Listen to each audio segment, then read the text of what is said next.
아멘. 네, 오늘 우리가 주목할 말씀 마가복음 8장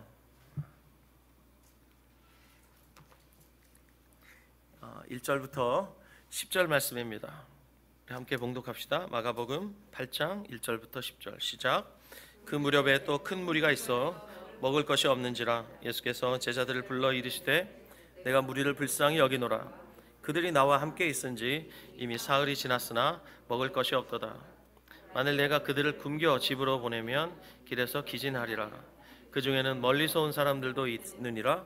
제자들이 대답하되 이 광야 어디서 떡을 얻어 이 사람들로 배부르게 할 수 있으리이까? 예수께서 물으시되 너희에게 떡 몇 개나 있느냐? 이르되 7이로소이다 하거늘. 예수께서 무리를 명하여 땅에 앉게 하시고 떡 7개를 가지사 축사하시고 떼어 제자들에게 주어 나누어 주게 하시니 제자들이 무리에게 나누어 주더라. 또 작은 생선 2마리가 있는지라. 이에 축복하시고 명하사 이것도 나누어 주게 하시니 배불리 먹고 남은 조각 7광주리를 거두었으며 사람은 약 4,000명이었더라. 예수께서 그들을 흩어보내시고 그 제자들과 함께 배에 오르사 달마누다 지방으로 가시니라. 아멘. 저는 오늘 함께 봉독한 이 말씀을 중심으로 마가복음 31번째 눈 떠야 할 제자들, 눈 떠야 할 제자들, 이와 같은 제목으로 은혜의 복음 증거하도록 하겠습니다. 지난 3일간 아주 특별한 여행을 다녀왔습니다. 여러분도 잘 아시는 케냐의 안정규 선교사님께서 지난 11월 달에 한 달간 교단에서 실시한 교육을 수료하시고 약 2주 전에 제게 연락을 주셨습니다. 오랫동안 알고 지내셨던 선교사님 부부와 함께 이번 교육을 수료하셨는데, 수료하신 후에 곧바로 서울로 올라오지 않으시고 그 선교사님 부부의 고향에 다녀오셨다는 겁니다. 그러면서 너무 좋은 곳이라면서 꼭 함께 가고 싶다고 말씀하셨어요. 그래서 2박 3일의 시간을 내달라 제게 부탁하셨습니다. 하지만 선뜻 하겠다고 말씀드릴 수가 없었습니다. 목회 일정을 제쳐두고 목회지를 잠시 떠난다는 것이 마음에 썩 내키지 않았습니다. 그렇지만 선교사님의 부탁을 무턱대고 거절할 수가 없어서 기도하는데 주님께서 하실 일이 있다는 생각이 들었습니다. 그래서 이렇게 생각했습니다. 후원 선교사를 잘 섬겨드리는 것도 중요한 사역이다. 그래서 가기로 결정을 했는데, 그런데 선교사님과 함께 가는 또 다른 분이 있다고 말씀하셨어요. 여러분이 잘 아시겠지만 안정규 선교사님은 RP라는 시각장애를 갖고 계시죠. 망막 색소 변성증이라는 시각장애를 가지고 계시는 분이시죠. 그런데 함께 가시는 그분도 똑같은 시각장애를 가지신 분입니다. 그분이 선교사님께 컴퓨터와 스마트폰 활용법을 가르쳐주고 계시는데 아무런 대가 없이 가르쳐 주신다면서 이번에 갈 때 꼭 모시고 가고 싶다고, 갈 거면 저희 부부와 꼭 같이 갔으면 좋겠다고 말씀하셨습니다. 그래서 지난 목요일부터 2박 3일간 잠시 다녀왔습니다. 저희 부부가 한 분씩 맡아서 섬겨야 하는 일정이었습니다.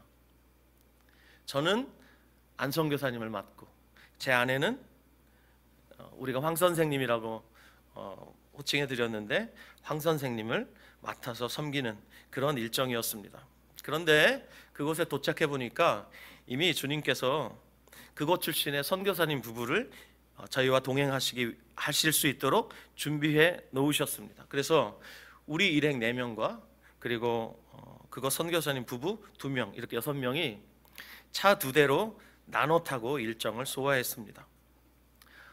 여기저기를 다니면서 겨울에 찬 공기를 깊이 들이마셨더니 마음까지 아주 깨끗해지는 그런 느낌이었습니다. 특히 이 시간에는 제가 단순히 좋았던 사건, 멋졌던 풍경, 그것을 소개하는 것이 아니라 오늘 본문과 관련해서 제가 경험했던 깨달음을 잠시 여러분과 먼저 나누고자 합니다. 사진을 보시면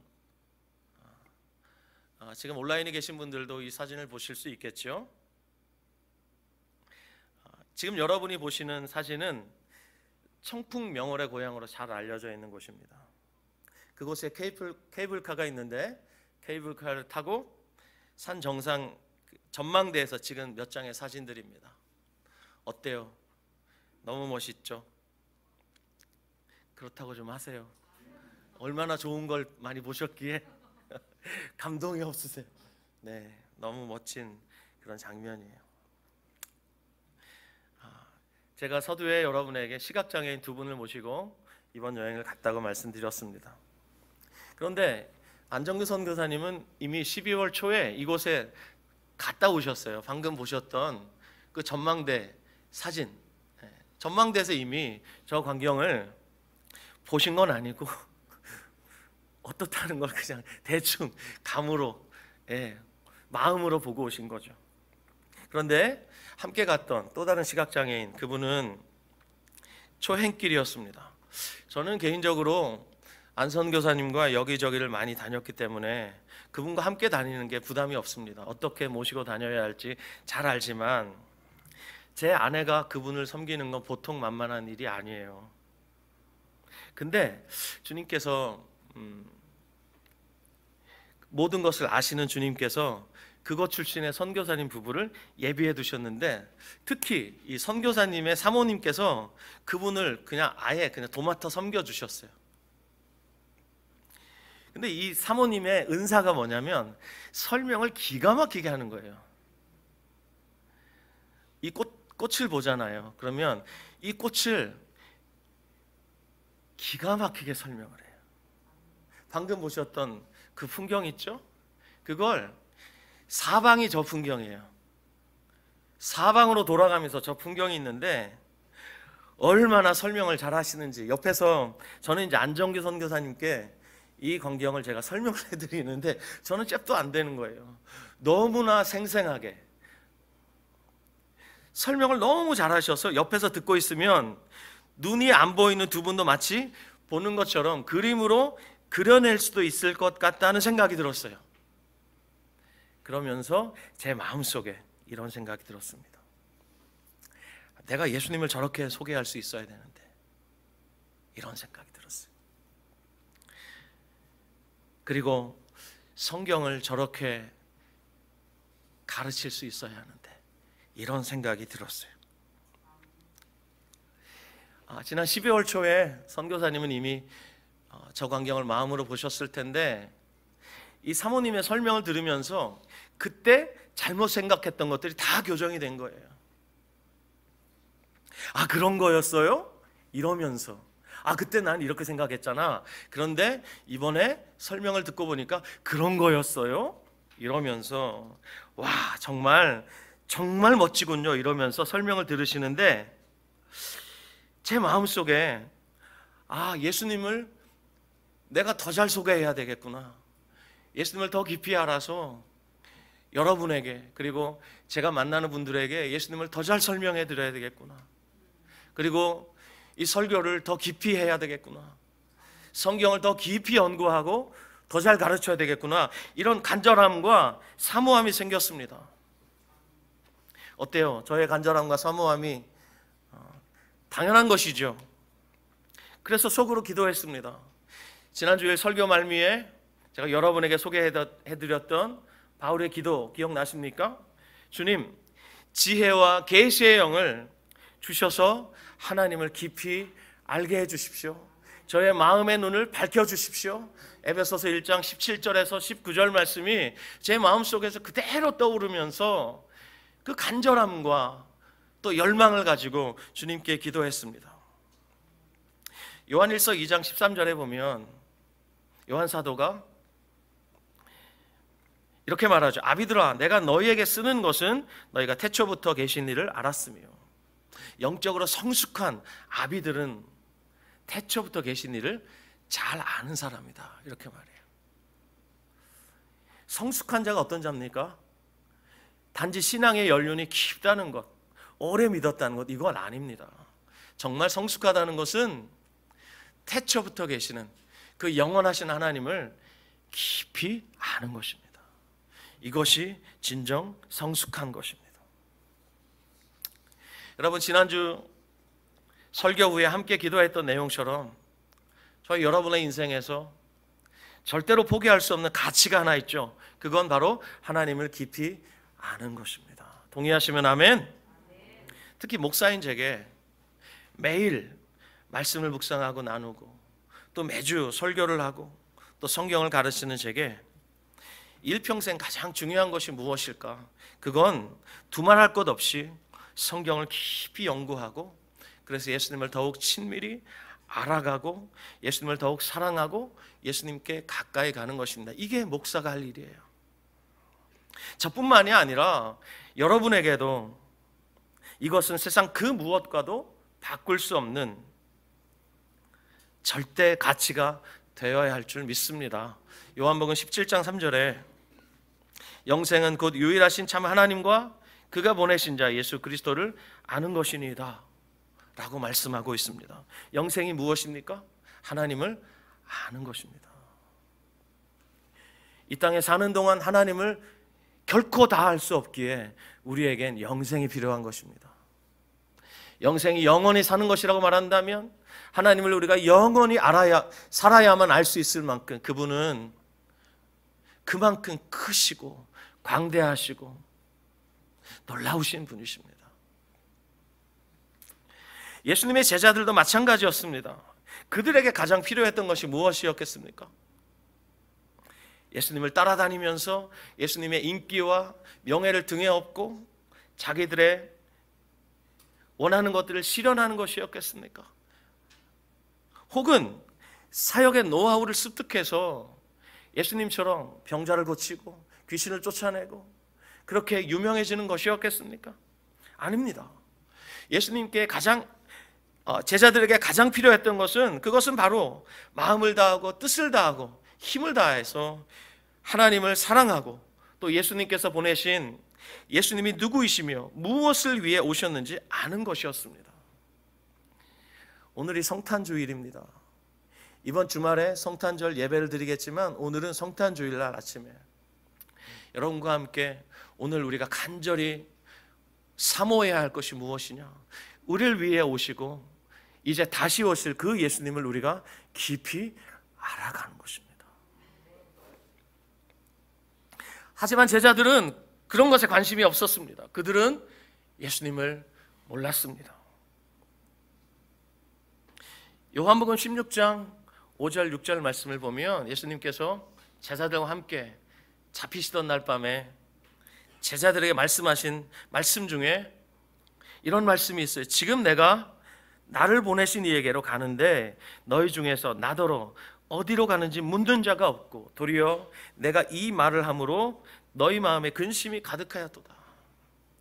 예수님께서 수없이 하나님의 나라에 대해서 말씀하셨는데 그리고 놀라운 말씀을 하고 계시는데 예수님의 제자 중에 그 누구도 예수님께 어디로 가는지 묻는 자가 없다 그랬어요. 예수님이 그것을 답답해하고 계시는 겁니다. 예수님에 대해서 요만큼도 관심이 없는 제자들을 향해서 예수님이 탄식하시면서 묻고 계시는 거예요. 지금 내가 나를 보내신 이에게로 가는데 너희 중에 나더러 어디로 가는지 묻는 자가 없고. 지난 주일에 우리는 예수님께서 귀먹고 말 더듬는 자를 고치실 때 탄식하시며 에바다 하고 명령하시는 장면을 주목해 보았습니다. 이 사복음서 중에서 에바다 하고 명령하시는 장면은 마가복음에만 나옵니다. 다른 복음서에는 이 에바다 하고 명령하시는 장면이 없어요. 이 성경의 저자이신 성령님의 특별한 의도가 마가복음에 있는 것입니다. 지난주에도 여러분에게 소개해 드렸듯이 예수님 주변에 수많은 불특정 다수의 무리들이 늘 예수님과 함께 다녔습니다. 그런데 예수님이 가장 간절히 원하셨던 것, 그것은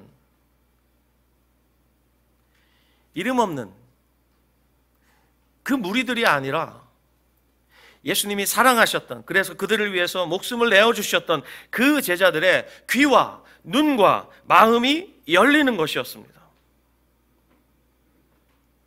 오늘의 본문에서도 우리는 예수님이 이 칠병이어라고 하죠. 이 기적을 일으킬 때 이 제자들이 정말 예수님 앞에서 어처구니 없는 대답을 하는 것을 우리가 볼 수 있습니다. 먼저 본문 1절을 보시기 바랍니다.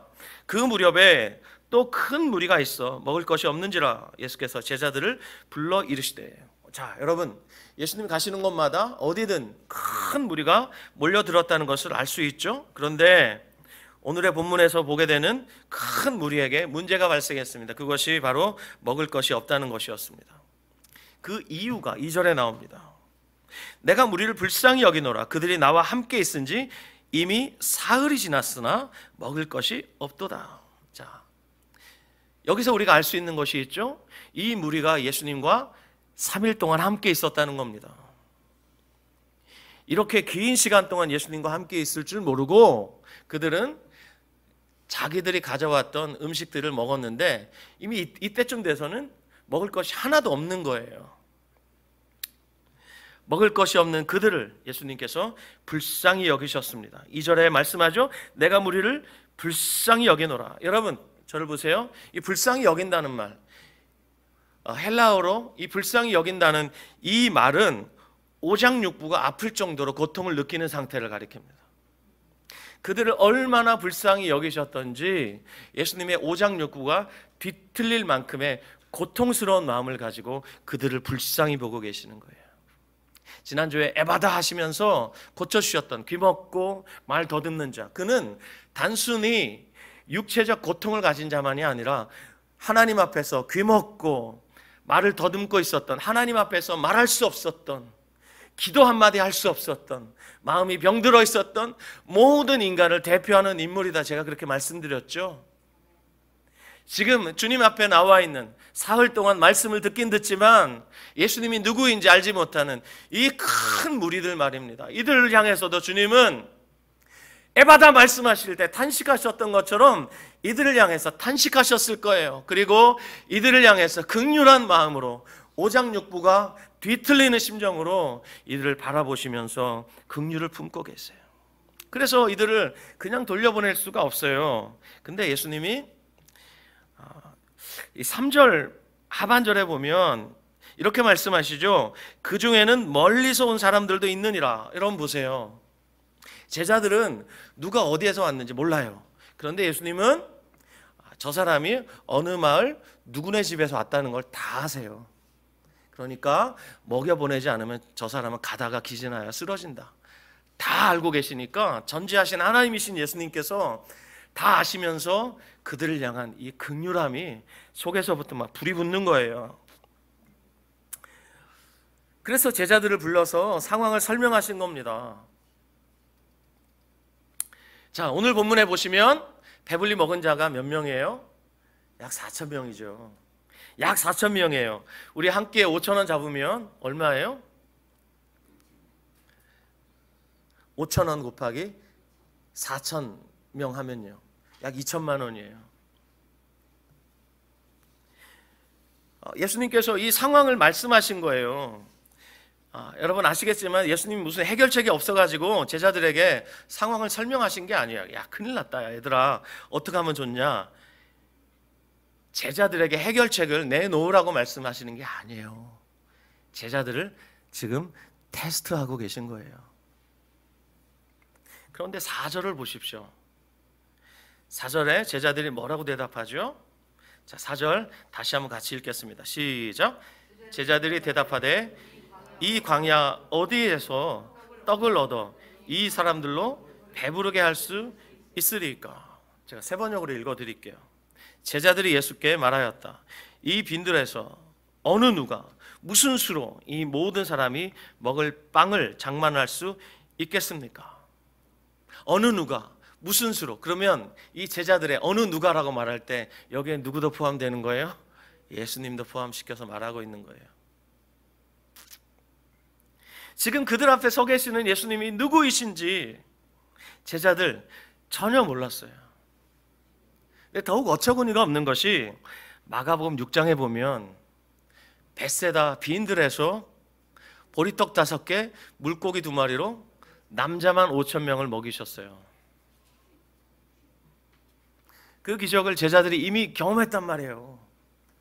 그리고 그 사건 이후에 제자들이 배를 타고 갈릴리 호수를 건너가고 있을 때 밤 사경이 됐어요. 제자들이 막 사경을 헤매고 있었죠.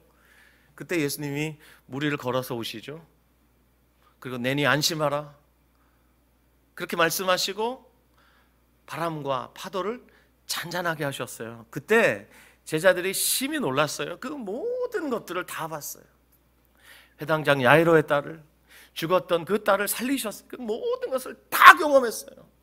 그런데도 불구하고 지금 제자들이 뭐라고 말하는 거예요? 어느 누가 무슨 수로 예수님 당신도 별 수 없어요 이러면서 예수님이 누구이신지 전혀 경험해보지 못한 사람처럼, 예수님을 한 번도 경험해보지 못한 사람처럼 그렇게 말하고 있는 거예요.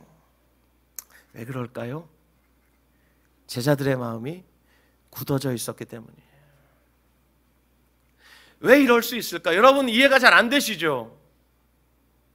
예수님이라면 충분히 하실 수 있어.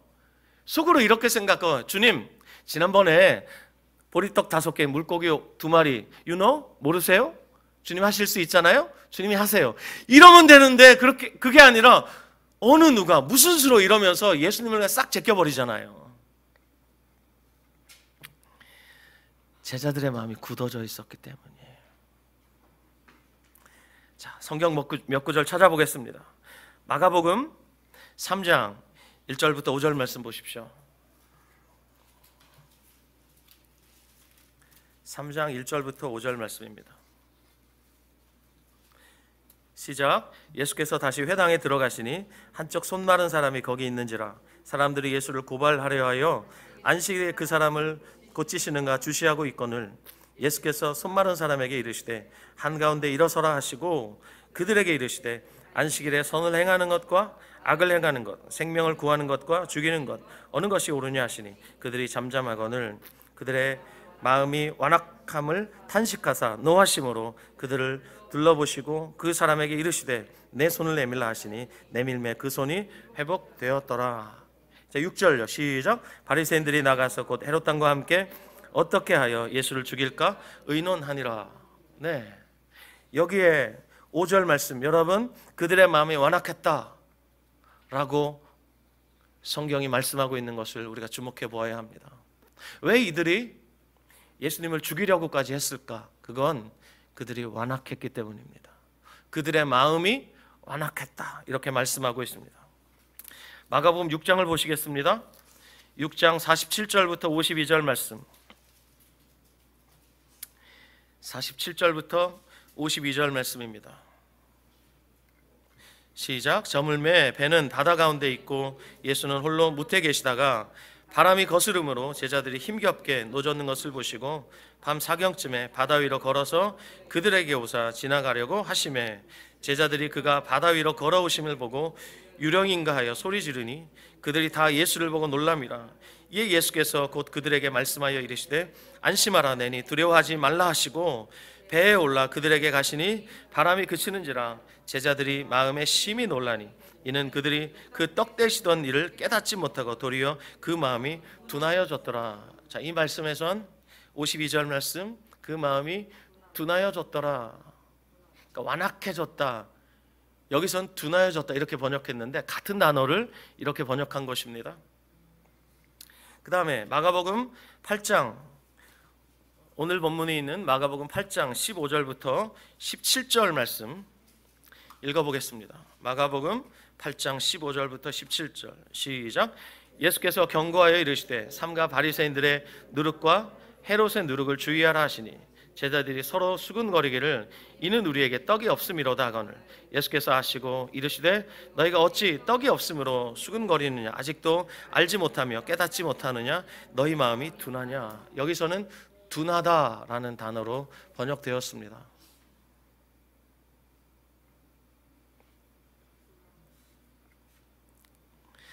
자, 마가복음 16장 제일 마지막 16장 14절. 여러분 계속해서 제자들이 얼마나 둔했는지 그들이 얼마나 완악했는지 우리가 보고 있습니다. 마가복음 16장 14절 시작. 그 후에 11 제자가 음식 먹을 때 예수께서 그들에게 나타나사 그들의 믿음 없는 것과 마음이 완악한 것을 꾸짖으시니 이는 자기가 살아난 것을 본 자들의 말을 믿지 아니함이로라. 그렇습니다. 예수님의 제자들은 예수님이 부활하셨을 때도 여전히 마음이 완악해져 있었다는 것을 알 수가 있죠. 이번엔 히브리서 3장 7절에서 9절 말씀 함께 보겠습니다.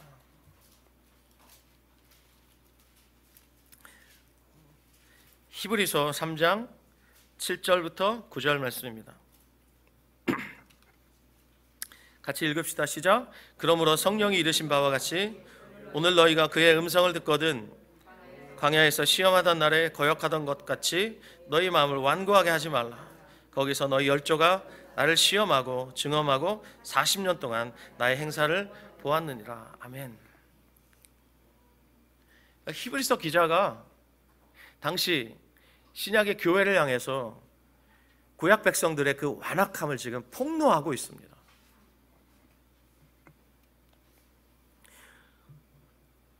구약 시대에도 성령 하나님께서 그들과 함께 계셨죠. 신약 시대에는 성령 하나님께서 믿는 자들 안에 내주하시면서 그들을 인도하셨는데 뭐라고 말씀하시냐면 너희가 그의 음성을 듣거든 너희 마음을 완고하게 하지 말라 이렇게 말씀하고 있습니다. 여러분, 이 완악하다, 마음을 둔하게 만들고 이 모든 같은 단어가 전부 이렇게 다르게 번역됐는데 이 단어의 어원이 뭐냐면 두꺼운 피부를 가리켜요. 딱딱한 피부를 가리켜요. 우리 손바닥이나 발바닥에 여기저기에 굳은 살이 있죠. 이 굳은 살이 바로 완악해진다, 마음이 둔하여진다 라고 말할 때 그 단어의 어원이에요. 특별히 예수님을 거부했던 유대인들을 성경에 설명할 때 늘 이 단어를 썼어요. 그리고 이 단어에는 굳어진 마음뿐만 아니라 영적인 반항심까지 있습니다. 다 함께 요한복음 5장 39절부터 42절 말씀 보겠습니다. 요한복음 5장 39절부터 42절 말씀. 여러분 모두 책으로 된 성경을 가지고 다니셔서 너무 감사해요. 이 책으로 된 성경을 늘 가지고 다니세요. 요한복음 5장 39절부터 42절 시작. 너희가 성경에서 영생을 얻는 줄 생각하고 성경을 연구하거니와 이 성경이 곧 내게 대하여 증언하는 것이니라. 그러나 너희가 영생을 얻기 위하여 내게 오기를 원하지 아니하는도다.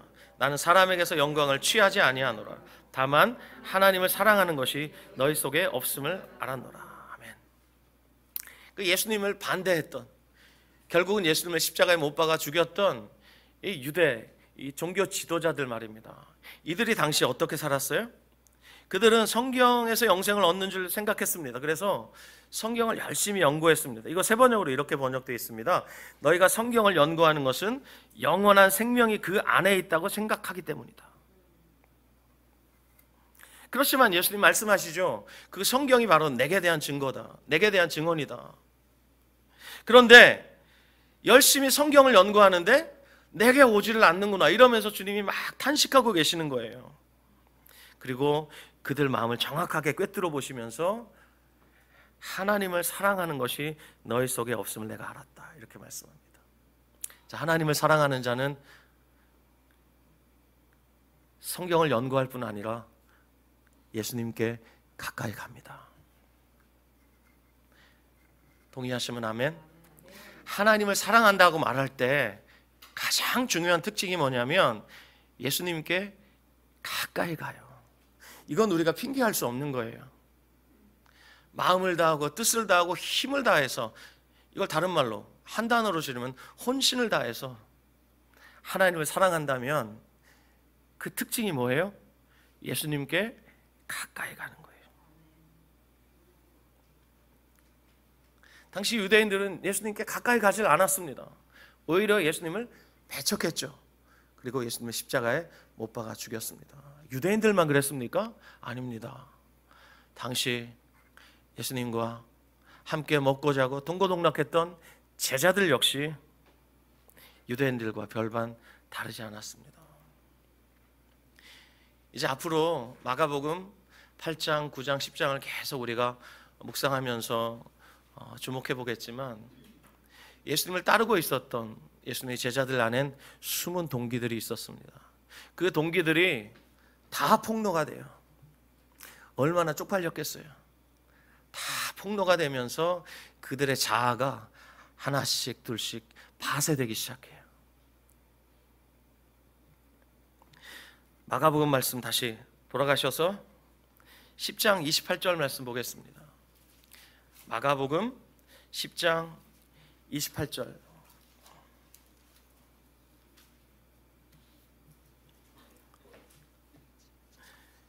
베드로의 놀라운 고백이 나옵니다. 10장 28절 시작.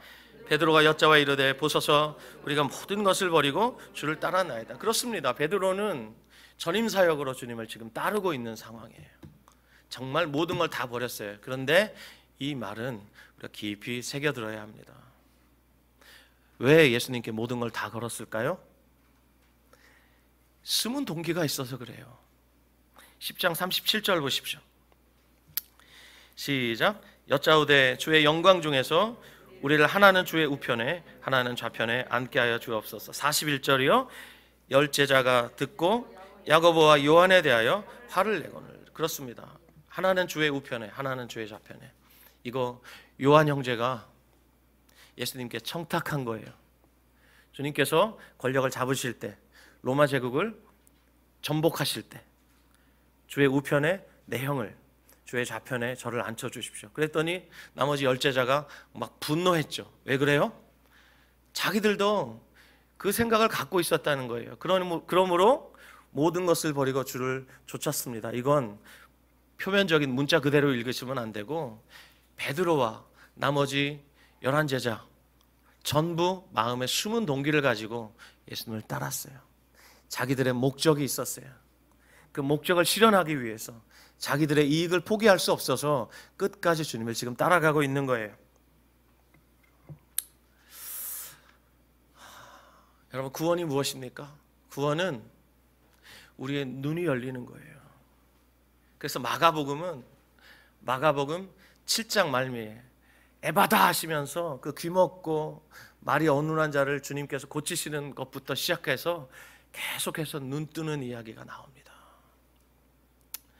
제가 두 분의 시각장애인을 모시고 2박 3일의 여행을 다녀왔다고 서두에 말씀드렸죠. 근데요,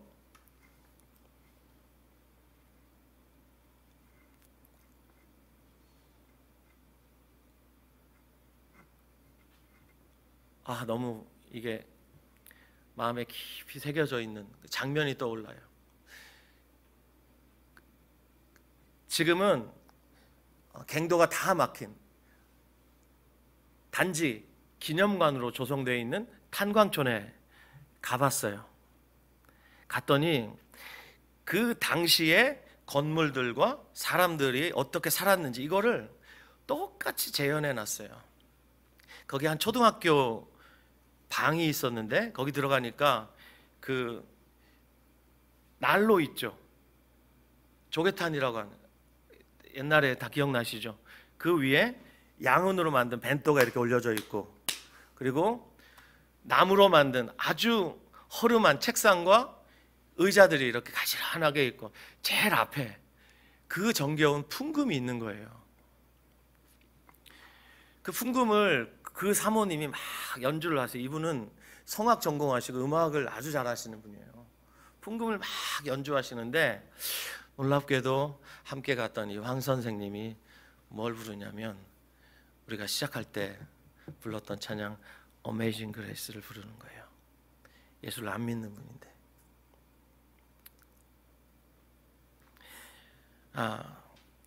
우리말로 번역되는 과정에서 이 Amazing Grace의 영어 가사가 많이 퇴색됐어요. 1절 마지막 가사가 어떻게 되어 있냐면 was blind but now I see 이렇게 되어 있습니다. 한때 내가 눈이 멀었지만 이제는 내가 봅니다. 이게 1절 가사의 마지막이에요. 근데 우리는 어떻게 불러요? 잃었던 생명 찾았고 광명을 얻었네. 그러니까 이 의미가 잘 와닿지 않는 거예요. 원래 의미는 내가 한때 소경이었지만 지금은 눈 떴습니다. 이 가사거든요.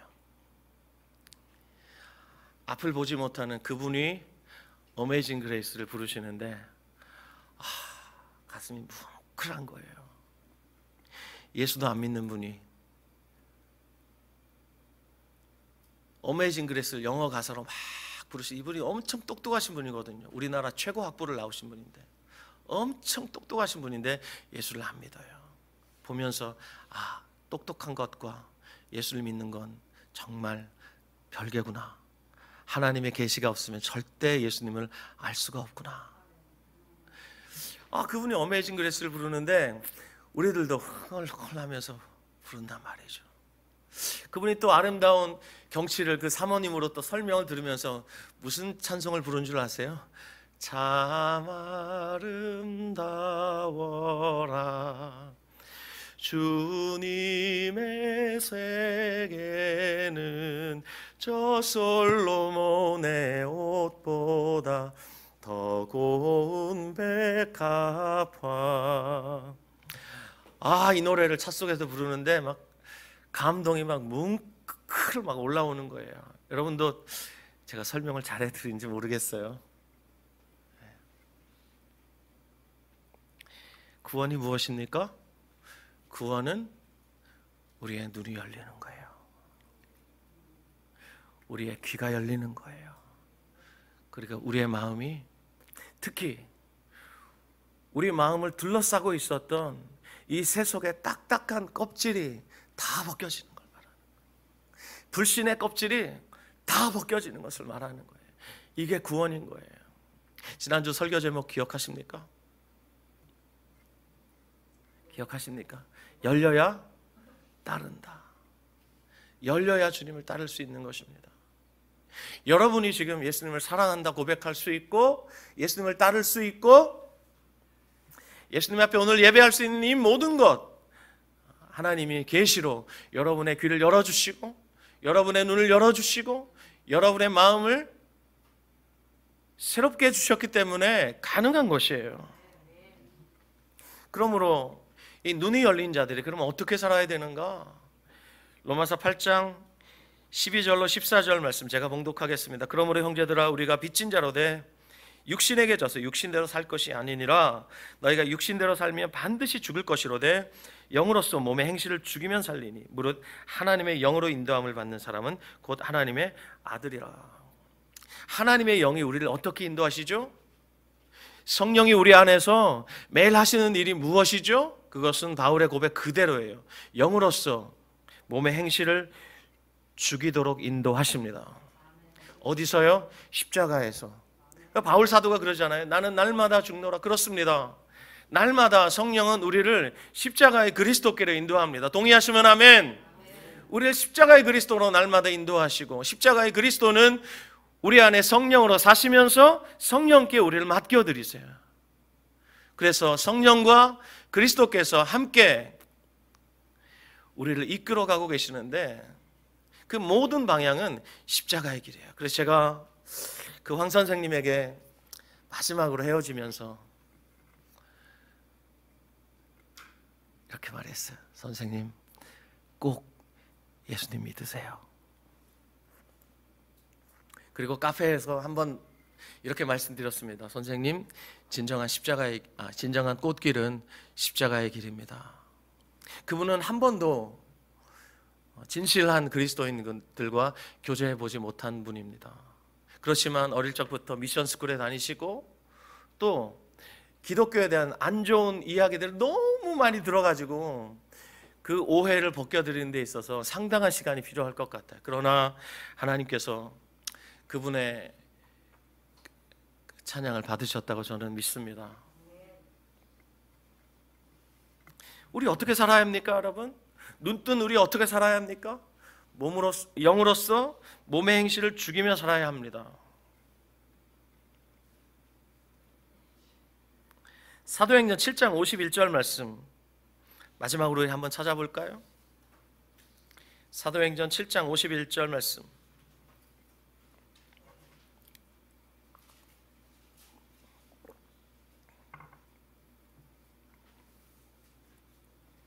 스데반이 죽어가면서 설교한 것입니다.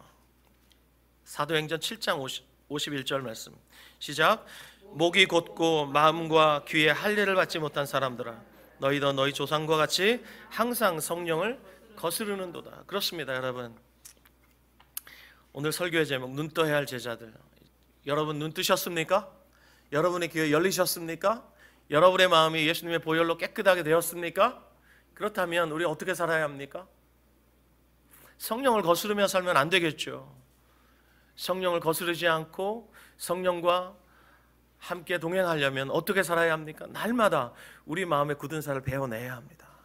마음의 굳은 살을 매일매일 베어내야 합니다. 이것이 성령이 우리 안에서 행하시는 일입니다. 이것을 다른 말로 말하면 영으로서 몸의 행실을 죽이는 일입니다. 우리 안에 있는 육신의 정욕, 안목의 정욕, 이생의 자랑들, 세상을 향한 우리의 자랑들, 세상에서 만족하려 하고 세상으로부터 기쁨을 추구하려는 이 생각들, 이 마음들을 날마다 성령께서 우리 안에서 제거하시도록 우리를 내어드리는 삶을 살아야 합니다.